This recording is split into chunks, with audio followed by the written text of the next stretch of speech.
Há quem diga que apenas os loucos e os artistas conseguem verificar as mudanças sociais no momento em que elas estão se dando. Nós outros só vamos identificá-las muito tempo depois, quando retrospectivamente nós examinamos o passado. Portanto, é possível que muitos de nós não tenhamos nos apercebido ainda que nós estamos vivendo uma mudança de época. Nossos pais, nossos avós, nossos bisavós viveram épocas de mudança. Todas as gerações vivem épocas de mudança. Mudança de época, não. Porque a última vez que a humanidade sofreu uma mudança de época tem mais de 200 anos. Nós estamos deixando a sociedade industrial e mergulhando numa outra sociedade denominada pós-industrial, pós-moderna ou terceira onda. A terceira onda, a sociedade rural, que teve início alguns milênios antes de Jesus, até o início do século XVIII. A segunda onda, a sociedade industrial, que começou na Inglaterra, no início do século XVIII, varreu o século XIX, grande parte do século XX. Estamos agora na terceira onda. Os primeiros sinais dessa transformação se deram na América do Norte, em 1956, quando observou-se um fenômeno curioso. O número de trabalhadores do colarinho branco, os trabalhadores de escritório, havia ultrapassado aqueles do colarinho azul, os operários tradicionais. Um sociólogo de Harvard, Daniel Bell, deduziu desse fato que nós estávamos deixando uma sociedade centrada na produção de bens materiais e mergulhando numa outra sociedade centrada agora na produção de bens imateriais, serviços, experiências, estética. Um outro fato viria corroborar essa ideia. Quando, em 1995, ainda na América do Norte, o número de computadores vendidos ultrapassou o número de televisores. Nós estávamos numa outra era, uma era também digital.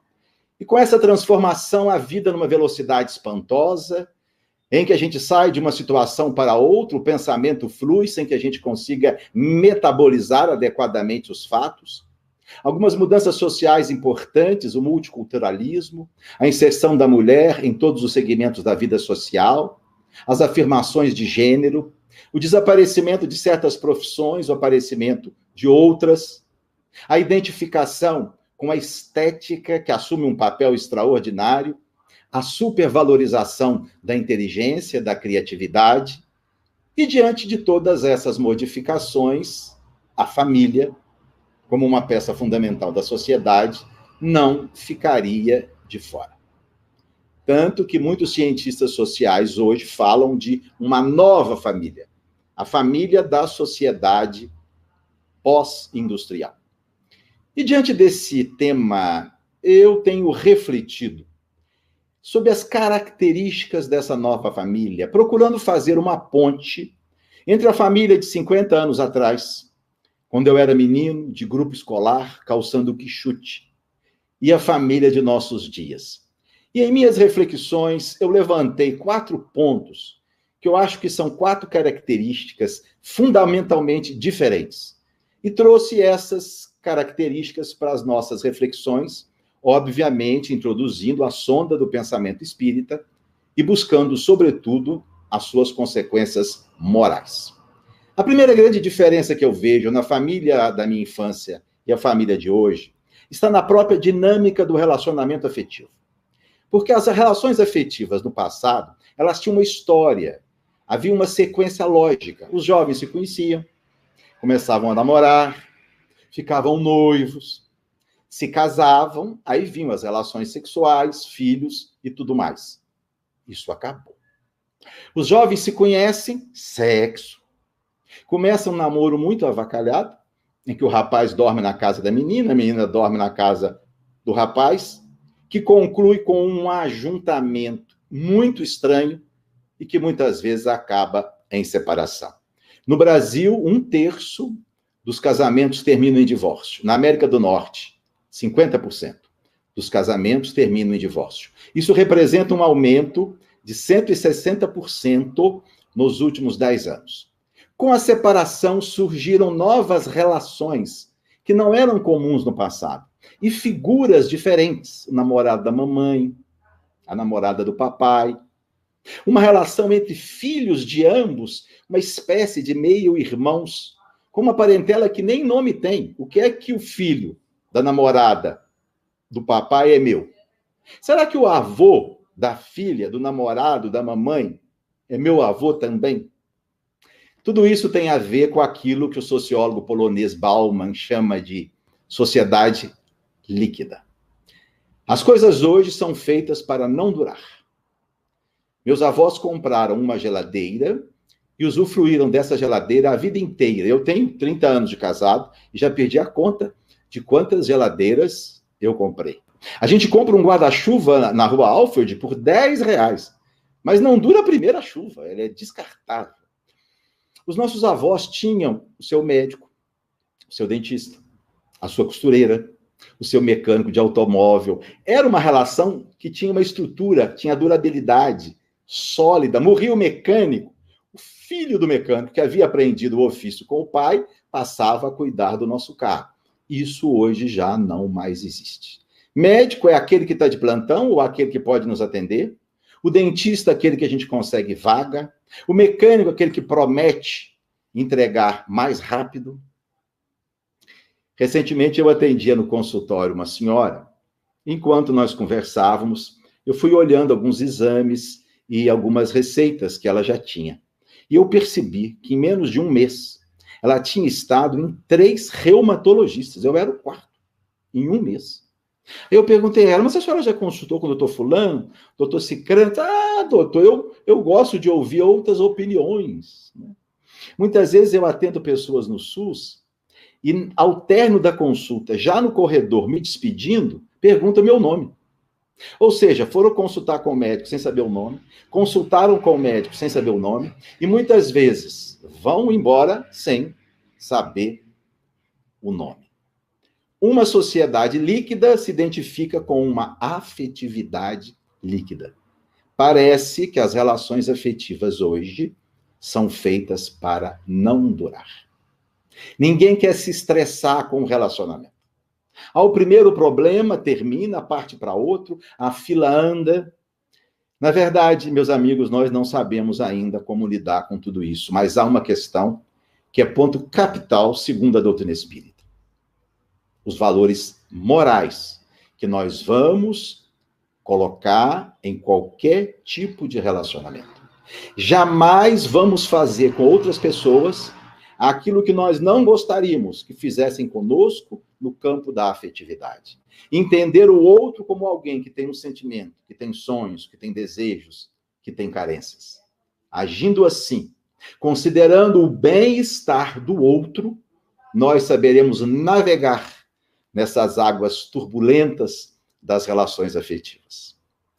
Uma segunda característica que me parece bem diferente da família da minha época de infância e a família hoje são as relações homoafetivas.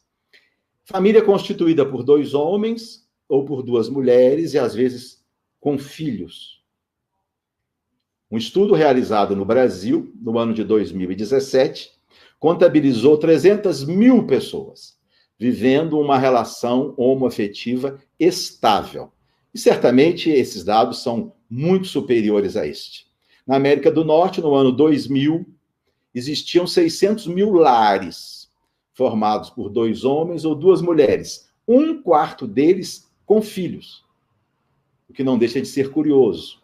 Na medida que os heterossexuais estão desistindo de ter filhos, graças a Deus que os homossexuais estão tendo. A presença das crianças nos lares homossexuais tem levado o padre Francisco a mudar a abordagem para tentar incluir essa família na religiosidade católica. O que ele tem dito aos bispos é exatamente isso. Ora, tudo bem, nós não concordamos com a prática homossexual, mas e esses filhos? E esses meninos? E essas meninas? Nós vamos deixar eles à margem da igreja porque nós temos uma dificuldade com esse tipo de relacionamento? E parece que, paulatinamente, a Igreja Católica passa a incorporar, ainda que muito timidamente, a família homoafetiva. E nós espíritas, meus amigos? Como nós espíritas devemos ver essa família homoafetiva? Pelo que eu tenho observado, a maior parte dos autores espíritas tem visto esses relacionamentos com muita naturalidade. E até mesmo com um certo otimismo. Obviamente, esperando dessas relações os princípios de ética, de respeito ao outro, de fidelidade, da mesma forma que nós esperamos de um relacionamento heterossexual. Não existe uma ética para o hétero, uma ética para o homossexual. A ética é da criatura humana. E esse posicionamento dos autores espíritas, me parece, se identificam com as boas obras de nossa literatura. Na década de 80, a Folha Espírita de São Paulo apresentou a Chico Xavier a seguinte pergunta: é lícito a dois homens ou duas mulheres viverem no mesmo lar, como marido e mulher? Chico disse que a resposta seria dada por Emmanuel. Na resposta, Emmanuel vai dizer assim: a esta indagação, nós evocamos a questão 695 do Livro dos Espíritos, quando Allan Kardec perguntou se o casamento, ou seja, a união de dois seres, seria contrária à lei natural? Ao que os espíritos responderam que a união de dois seres representa um avanço na história da humanidade. E conclui Emmanuel: nossos irmãos encarnados têm perfeita condição de entender a mensagem do texto. Muito antes dessa posição liberal de Emmanuel, em 1947, no livro No Mundo Maior, André Luiz é incisivo a respeito disso. E ele vai dizer: erro lamentável é supor que somente a perfeita normalidade sexual, normalidade aqui, consoante os estatutos da Terra, seja palco dos relacionamentos afetivos. E conclui André: o espírito nasceu para amar e ser amado. Nessa mesma linha caminha Joana de Ângeles em duas obras muito recentes.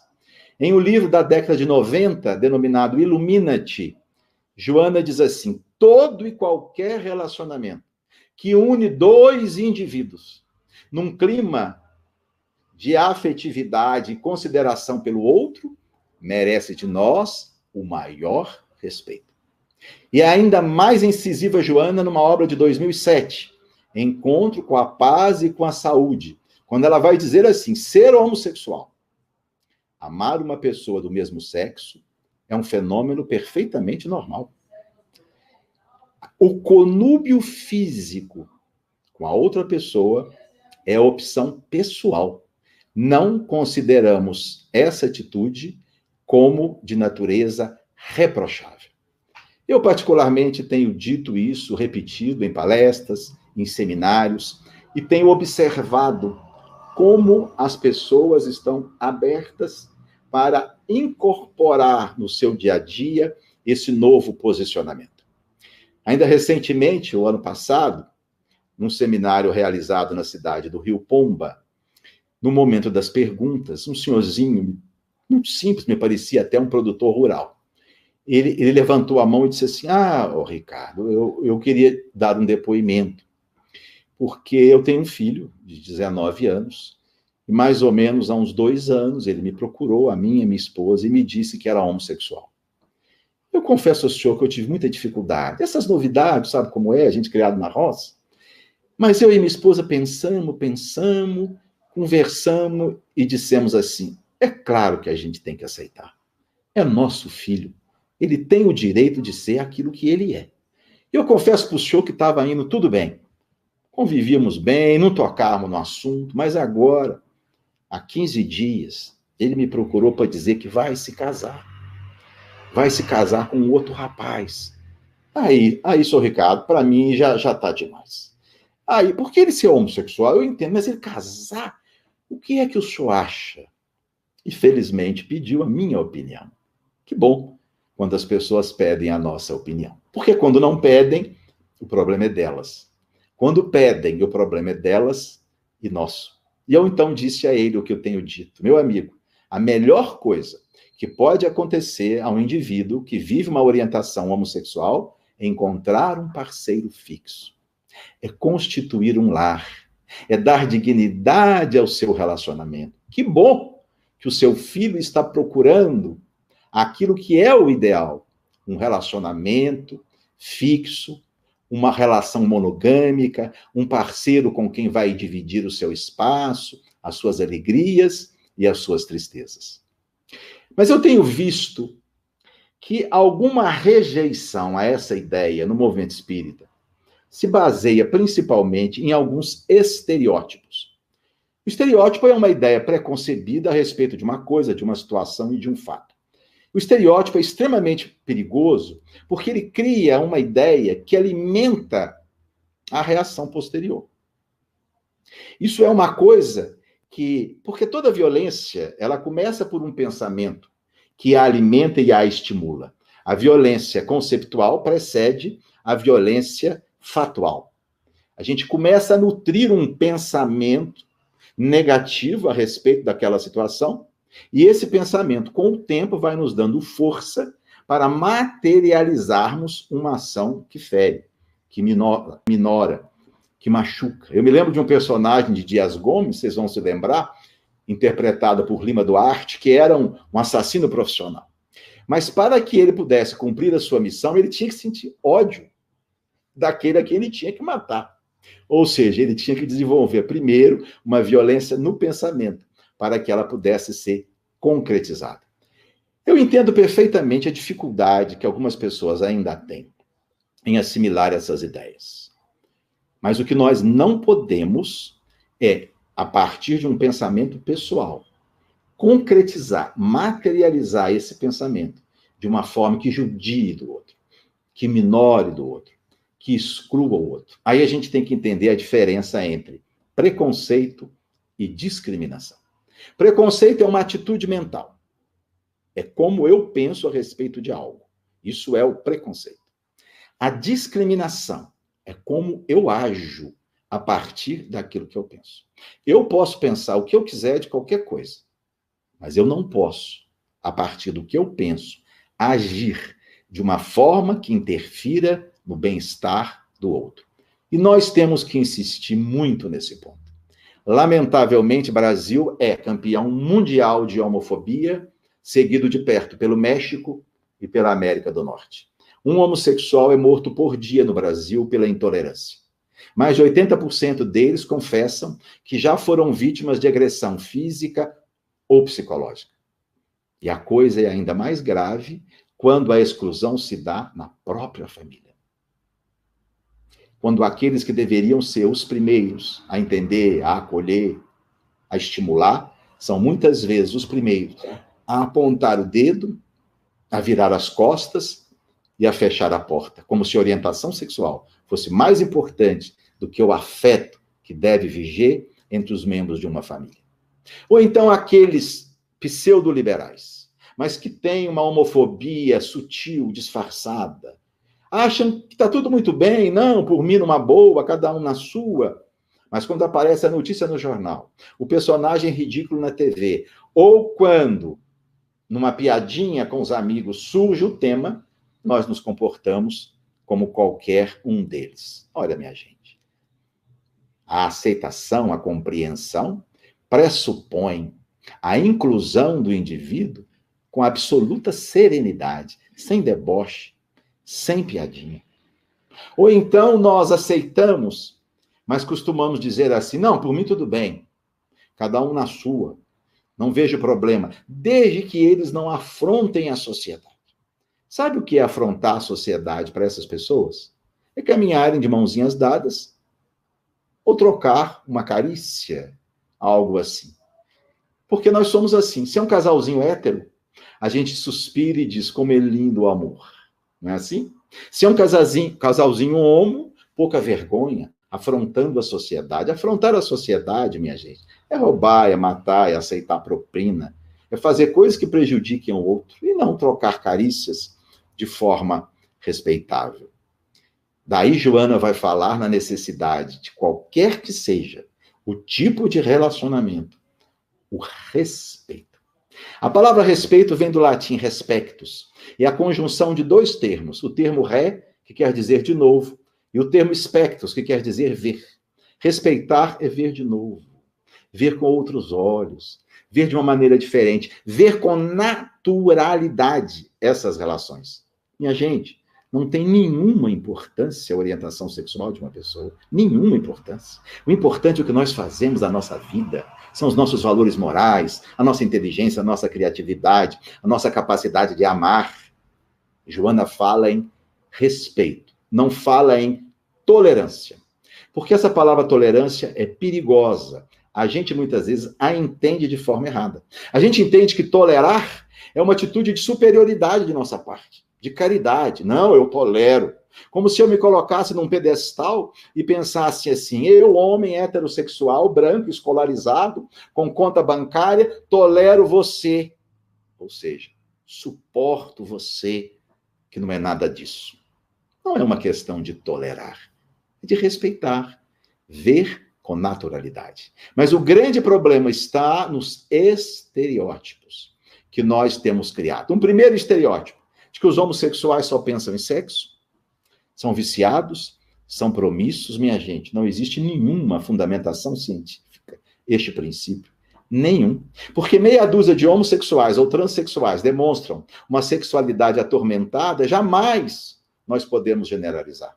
Mesmo porque toda generalização é preconceituosa em si mesma. E quando eu vejo pessoas falarem isso, eu fico pensando, os heterossexuais é que são padrão de perfeição, não é? Crimes sexuais, em sua maioria, hétero. Estupro, em sua maioria, hétero. Pedofilia, em sua maioria, homens que violentam meninas, 70%, hétero. Indivíduos que abandonam a família com filhos pequenos para viver uma aventura sexual, em sua maioria, héteros. E vem dizer que os homossexuais é que são promíscuos? Um estudo recente mostrou que numa relação monogâmica estável entre dois homens, o grau de fidelidade ao parceiro é de 50%.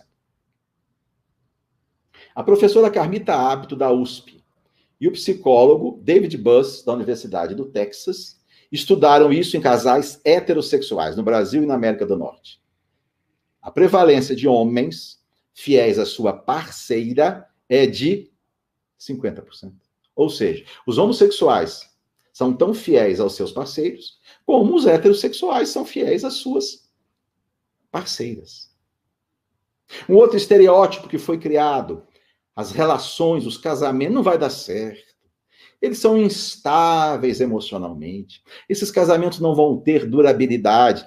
Estávamos errados. Há muitos casamentos entre dois homens e duas mulheres com 25, 30, 40, 60 anos de durabilidade. E, finalmente, um terceiro estereótipo: filhos. Eu me lembro quando os primeiros casais homossexuais passaram a adotar crianças, houve um chororô geral. Coitada dessas crianças. O que vai ser desses menininhos, dessas menininhas?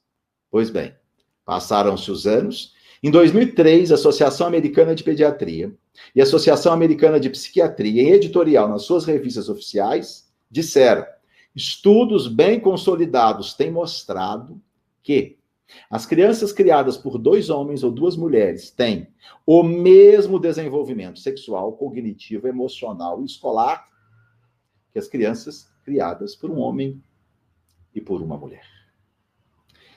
Mas avançando em nossas reflexões diante da nova família, uma terceira mudança que me parece substancial. A maior expectativa de vida que tirou o homem de uma sobrevida de mais ou menos 40, 50 anos, por volta de 1950, para uma expectativa de vida hoje que ultrapassa 80 anos na Europa, que no Brasil é em torno de 74 anos, fez com que a população envelhecesse mais e, com a idade, doenças degenerativas e algumas altamente incapacitantes, como o Alzheimer. E nós estamos diante de uma família ultratarefada, onde quase todos têm múltiplos compromissos e muitas vezes vão ter a incumbência de cuidar do papai, da mamãe, do vovô, de um irmão mais velho que está doente e que não pode cuidar de si mesmo. Isso, minha gente, tem gerado poderosos conflitos em muitas famílias. Porque cria uma situação de cobrança recíproca. Tem sempre aquele membro da família que acha que está dando mais, que acha que está gastando mais, que acha que está investindo mais, e tem sempre aqueles que são os acomodados, os espertinhos. Quase toda família tem. Tem aquela que é a mãezona, que assume tudo e depois se estressa e adoece. E tem aquele que sai de fininho e vai deixando para os outros resolver o problema. Nós precisamos aprender a lidar com isso de uma forma sóbria, equilibrada e generosa. Eu vejo dois problemas. O primeiro problema é deixar o espertinho para lá. Porque às vezes ele cansa os outros membros da família. Cansa. Porque está sempre se safando, nunca pode, diz que vai e não vai. E aí a gente acaba deixando ele para lá para não se estressar. E é tudo o que ele quer. O que ele quer é isso. Defunto que encontra quem carrega se balança. Negativo. Ele precisa ser inserido. Ele é filho, ele é irmão, como qualquer um. Tem que dar a sua colaboração. Uma outra atitude também que não é legal é quando nós partimos para um confronto assintoso, odioso, ofensivo. Nós vamos criar um clima extremamente prejudicial para todos, principalmente para o nosso enfermo. Nós vamos exigir dele a sua presença. Nós vamos cobrar dele a sua participação, mas de uma forma amorosa.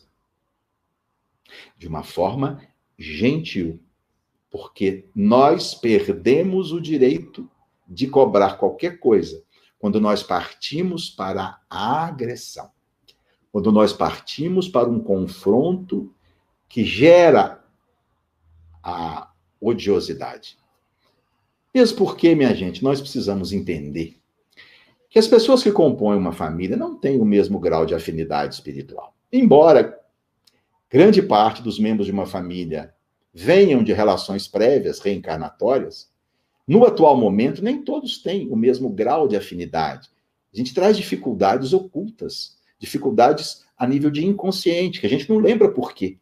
Mas tem uma maior atração por um, tem uma maior dificuldade com o outro. Isso é natural. E às vezes são nesses momentos que essas poucas simpatias vão se exteriorizar e gerar uma condição de um conflito maior. Por isso, muito cuidado numa relação familiar com aquele membro que a gente não tem muita afinidade. Ficar pouco tempo junto, conversar amenidades, não tratar de assuntos polêmicos, concordar com ele. Né? Eu tenho cá comigo uma estratégia. Eu só discordo e só brigo mesmo daqueles que eu tenho muita afinidade, que eu amo muito. Porque eu sei que aquilo não vai ter problema, vai passar aquela discussão, tudo corre bem.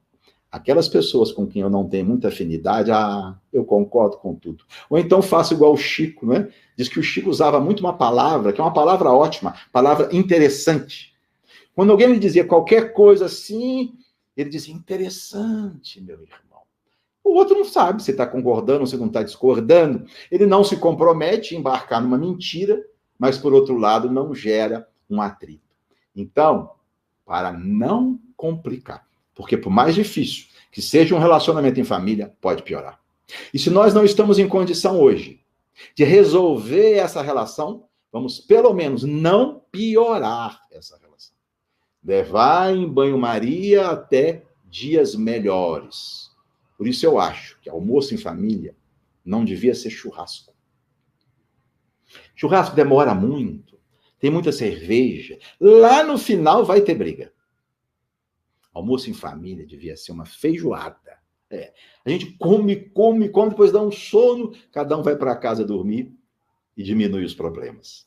Nós espíritas temos como entender isso. Nós temos como entender que é natural que um pai e uma mãe tenham maior afinidade por A ou B, goste mais de A ou B, perfeitamente compreensível. Que um filho goste mais de um pai, de uma mãe, de um irmão. Minha gente, nós somos seres milenares. Quantas vezes nós já estivemos juntos, formando famílias, nos magoando, ou nos favorecendo uns aos outros, construindo dentro de nós esses sentimentos que são diferentes uns para com os outros. E sentimento é algo que não pode ser cobrado, ele não é voluntário. O sentimento vem, não tem como a gente dizer, não quero. Quem dera que a gente pudesse dizer, quero gostar mais de fulano, quero gostar menos de cicrano. Quem dera que a gente pudesse fazer isso. A gente não pode. A gente pode, sim, modular os nossos atos. O que nós fazemos com aquele sentimento, isso nós podemos. Mas mudar o sentimento em si mesmo, isso não é possível. Nós espíritas precisamos entender isso. Talvez aquele filho que todo mundo fala que é o queridinho da mamãe, talvez tenha sido o único a socorrê-la numa encarnação anterior a quando os outros viraram as costas. Muito provavelmente, essas relações do passado têm forte influência no presente. Recentemente conversava com um companheiro do ID, e ele me disse uma coisa muito curiosa. Ele disse assim: Ricardo, eu só consegui entender a minha mãe quando eu tinha 30 anos de idade. Depois de quase uma vida de conflito, de animosidade, quando eu comecei a estudar espírita. Ele me disse, com um mês de espiritismo eu já tinha entendido a minha mãe. Fui até ela e disse, minha mãe, eu quero lhe agradecer. Ela olhou para mim, agradecer o quê, fulano? Agradecer por a senhora não ter me julgado numa lata de lixo, por a senhora não ter me dado para outro, por a senhora ter ficado comigo, porque eu posso entender hoje as dificuldades que a senhora tem em relação a mim, e entendo que muito provavelmente foram em relações construídas no passado. Mas há finalmente um quarto aspecto nessa família da sociedade pós-moderna que nós gostaríamos de conversar brevemente. A nova relação dialógica pai-filho, filho-pai. É óbvio que a maneira como meu pai e eu nos relacionávamos há 50 anos é muito diferente da maneira como meu filho e eu nos correlacionamos hoje. Algumas mudanças na estrutura da família levaram a essa nova relação dialógica. Primeiro, a política do filho único. Famílias muito pequenas. No passado, as famílias eram numerosas. As crianças aprendiam desde cedo a compartilhar, a dividir. Desenvolviam um espírito de coletividade no lar. Era um quarto para 2, 3, era um banheiro para a família inteira. Hoje, com a política do filho único, ou no máximo 2, nós temos que as crianças crescem com um espaço muito maior, uma autonomia muito maior, desenvolvem um psiquismo de senhor de si muito maior. Tem o seu quarto, o seu computador, o seu banheiro, muitos têm o seu carro. Um segundo fator que gera uma mudança na relação dialógica é a questão dos filhos que estão vindo com os pais mais velhos. Há 50 anos, o rapaz e a moça começavam a ter seus filhos com 20, 21, 22 anos. Hoje, muitos casais estão tendo filho com 40 anos. Ou seja, a diferença geracional pai e filho é muito maior do que era naquela época. Quanto maior a diferença geracional, maior as dificuldades de se entender. E, finalmente, uma terceira característica da nova família, o prolongamento da adolescência. Os filhos estão ficando muito mais tempo no lar. Isso se via com a filha mulher que não se casava. Ela ia ficando. O filho, homem, não. Ele logo ia cuidar da sua vida. Hoje a gente vê muitos casais com filhos de 30, 35 anos vivendo junto dos pais. No entanto, mais importante do que entender a dinâmica desse novo relacionamento é a gente examinar como essa relação pode ser gratificante, prazerosa, bonita, saudável. Hannah Arendt, examinando a crise da educação mundial, disse certa feita que a crise da educação é uma crise da autoridade e da tradição. Crise da autoridade. Sempre que nós examinamos a questão da autoridade, nós temos que examinar juntamente a questão da liberdade. Porque se nós pegamos pesado demais na autoridade, vira autoritarismo. Se pegamos pesado demais na liberdade, vira libertinagem. Paulo Freire dizia que a liberdade inventou a autoridade para que a liberdade pudesse existir. Claro, sem limites. Onde estão a liberdade daqueles que não estão inseridos na confusão? Numa sala de aula em que alunos fazem bagunça, onde a liberdade dos outros que querem aprender? O professor, então, precisa exercer a sua autoridade para que os que querem aprender tenham a liberdade de fazê-lo. Mas uma autoridade legítima, à luz da doutrina espírita, deve se embasar em 2 princípios: a modéstia e o exemplo. Modéstia. Aquela autoridade que a todo momento precisa se reafirmar, precisa dizer que quem manda sou eu que pago as suas contas, eu que ponho o direito, essa fragilidade, essa autoridade, ela é frágil, ela minora, ela humilha, diminui o outro, não constrói.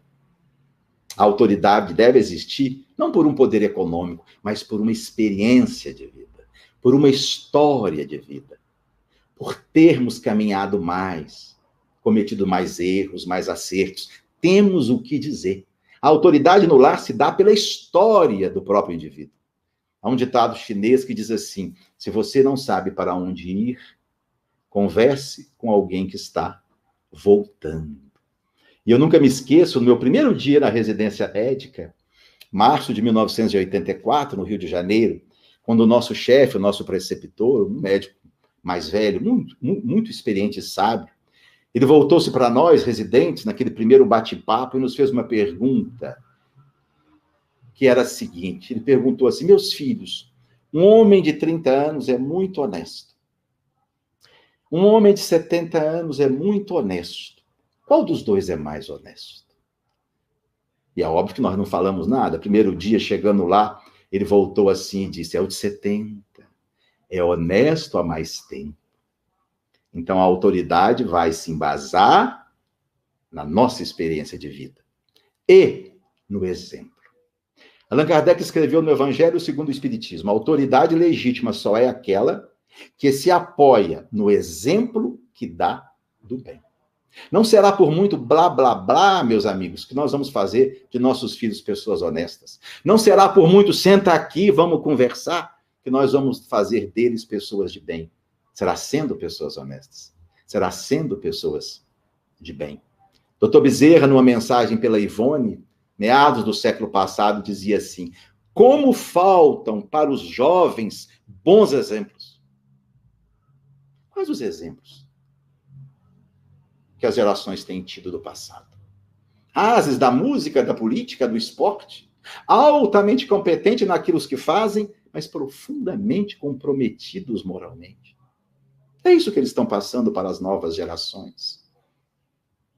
E outro dia eu conversava com um amigo que coordena um curso de pós-extensão numa universidade de área de saúde daqui, da nossa cidade.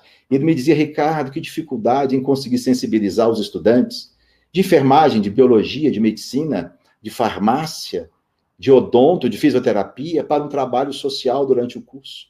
Eles querem saber o que eles vão lucrar. Tem bolsa? Tem crédito? Dá ponto? Onde está esse espírito de gratuidade? E eu disse a ele: mas eles aprenderam isso com quem? Eles viram seus pais participando de atividades voluntárias? Foram com seus avós desde pequenininho visitar uma creche, um hospital, um asilo, uma tarefa social em qualquer religião? Foram? Não. O que os pais têm passado para eles? São devotos de um culto a bobagens. Só se preocupam com viagens internacionais, roupas caríssimas, trocar de carro e novo celular. É isso. É isso que os pais passam para essas crianças. Esses são os exemplos. Como nós vamos exigir deles um espírito de gratuidade? Paulo Freire dizia que tinha profundo respeito pela doutrina espírita. E adquiriu esse respeito com seu pai, que era espírita. O pai de Paulo era espírita numa época em que o espiritismo era uma religião extremamente refutada pelo status quo da época, que era o catolicismo. E, em função disso, os próprios espíritas desenvolviam uma reação dura em relação à igreja. Então, o espírita da gema, nos anos 20, 30, 40, 50, ele não passava nem na frente de uma igreja. Era um mecanismo natural de defesa, porque foram muito humilhados e prejudicados pelas lideranças católicas. Mas o freire, o Paulo, pequenininho, seguia a mãe, que era católica, e ia fazer a primeira comunhão.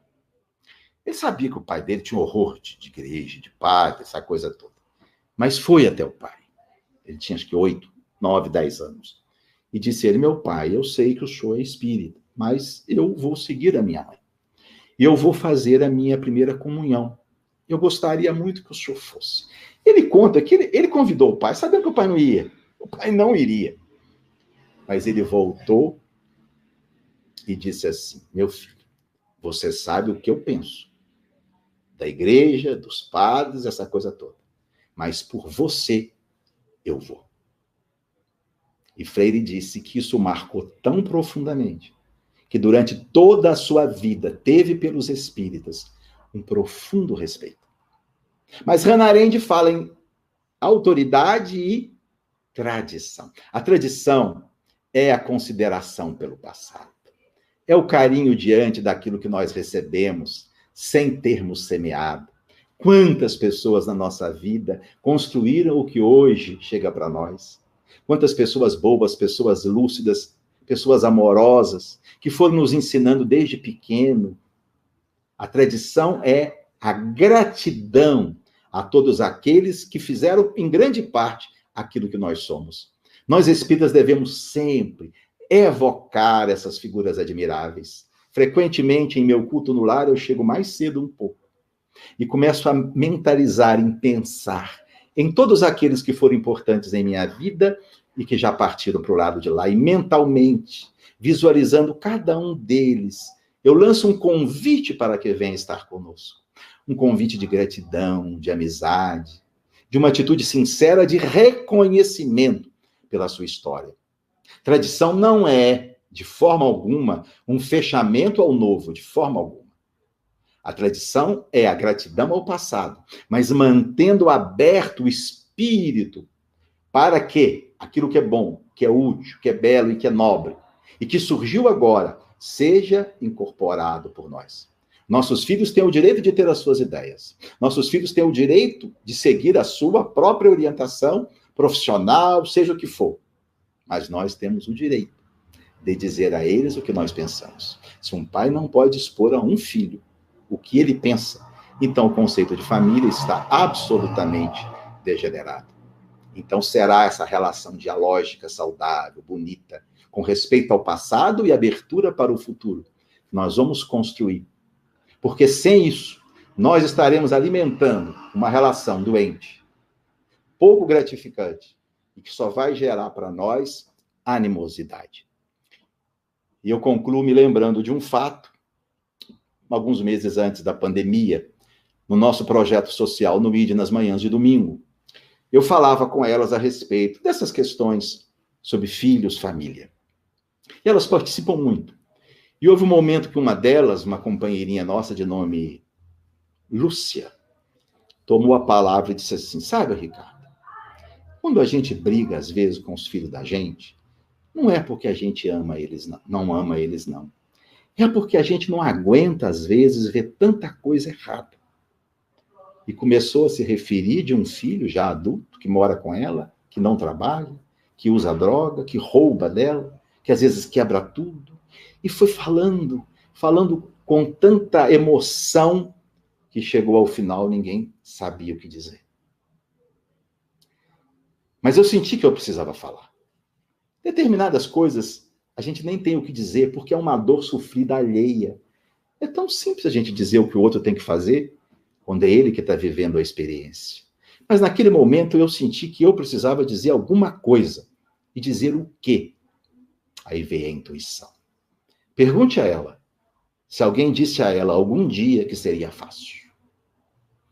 E eu então falei: Lúcia, você se lembra, antes de você reencarnar, lá no mundo espiritual, o seu anjo guardião chegou para você e disse: Lúcia, vai para a terra, minha filha, que vai ser moleza. Vai, que é tudo simples, tudo bacana, pode ir tranquila. Alguém te disse isso, Lúcia? Ela entendeu a profundidade da pergunta e me disse: não. Nunca ninguém me disse que seria fácil. E eu voltei à carga. Mas Jesus nos disse alguma coisa a respeito da vida na terra, do mundo. O que é que Jesus disse? Uma delas, das companheirinhas do projeto social, se lembrou. Voltou e disse assim: Jesus disse, no mundo tereis aflições. Eu disse: muito bem. E que mais Jesus disse? E ela também se lembrou. Mas tende bom ânimo. Eu venci o mundo. Um abraço afetuoso a todos e até uma outra oportunidade.